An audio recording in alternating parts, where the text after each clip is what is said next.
اس نے گھر سے بھاگنے کا بڑا فیصلہ کر لیا تھا۔ اس فیصلے کا اپنے بوائے فرینڈ کو بتایا۔ وہ خوشی سے چلایا، یہ ہوئی نا محبت۔ گھر سے بھاگنے کے لیے پچھلی رات کا وقت طے پا گیا۔ وہ چوری چھپے اپنے چند ضروری کپڑے اور اپنی چھوٹی موٹی چیزیں بیگ میں پیک کر کے مقررہ وقت کا بے چینی سے انتظار کرنے لگی۔ اس دوران اس کے بوائے فرینڈ کی کال آ گئی اور کہنے لگا، ماں نے کوئی زیور شیور بھی بنایا ہوگا، وہ بھی ہاتھ میں کر لو، مشکل وقت میں کام آئے گا۔ اچھا میں کچھ کرتی ہوں۔ اسے پتا تھا کہ اس کی ماں نے اس کے لیے سونے کے زیورات بنا رکھے تھے۔ وہ ماں کے کمرے سے زیورات نکالنے کی ترکیب سوچنے لگی۔ وقت بہت کم تھا۔ وہ جیسے ہی اپنی ماں کے کمرے کی طرف بڑھی، ماں کمرے کا دروازہ کھول کر باہر آ گئی۔ ایک لمحے کے لیے وہ ماں کو سامنے دیکھ کر سکتے میں آ گئی۔ ارے میری شہزادی، تم اتنی رات گئے جاگتی پھرتی ہو، اور یہ تیار ہو کے کہاں جا رہی ہو؟ وہی تو بتانے آ رہی تھی، رات کو لیٹ فون آیا تھا، یونیورسٹی والوں نے ایمرجنسی کچھ کام کے لیے بلایا ہے، میری کچھ سہیلیاں بھی جا رہی ہیں۔ اس نے خود کو سنبھالتے ہوئے جھوٹ گھڑ دیا۔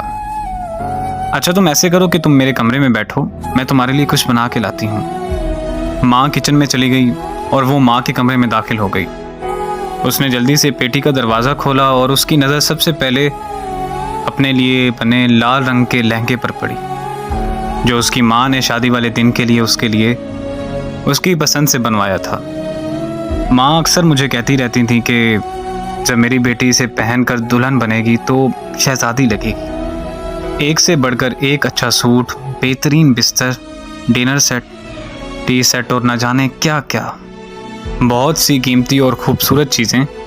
کچھ چیزیں تو ایسی تھیں جو ماں نے چوری چوری بنا رکھی تھیں، جن کا علم بھی مجھے آج ہوا۔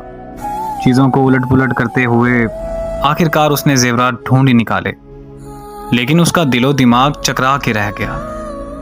زیورات اس سے اٹھائے نہیں جا رہے تھے۔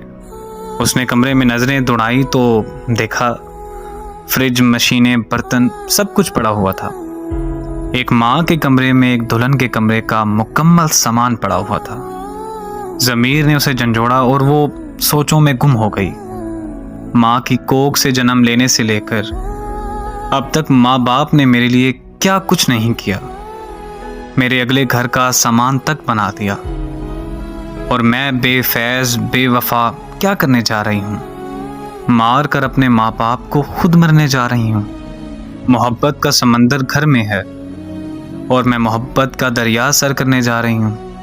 اس کی آنکھیں بھیگ گئی تھیں، اسے اپنی حماقتوں پر خوب رونا آ رہا تھا، اور اس دوران ماں آ گئی۔ یہ لو میری شہزادی، اپنا پسندیدہ پراٹھا کھاؤ، اتنا سفر ہے یونیورسٹی کا، میری شہزادی کو بھوک لگ جاتی ہوگی۔ ماں کی بات سن کر وہ ماں کے گلے رکھ کر پھوٹ پھوٹ کر روئی۔ ماں نے ماتھا چوم کر آنسو صاف کرتے ہوئے پوچھا، میری شہزادی کیوں رو رہی ہو؟ وہ نظریں چراتے ہوئے کہنے لگی، ماں مجھ سے کتنی محبت کرتی ہو نا۔ یہ بھی کوئی بات ہوئی؟ بھلا ماں سے بڑھ کر کون محبت کر سکتا ہے؟ اس دوران اس کے موبائل کی گھنٹی بار بار بجنے لگی۔ اس نے کال کاٹتے ہوئے میسج لکھا، سوری میں نہیں آ سکتی، اور میں کبھی نہیں آ سکتی۔ یہ جو ماں کی محبت ہوتی ہے نا، یہ محبتوں کی بھی ماں ہوتی ہے۔ اللہ پاک ہر بیٹی کا نصیب اچھا کرے، اور اللہ تعالیٰ سب پر ان کے والدین کا سایہ ہمیشہ سلامت رکھے، آمین۔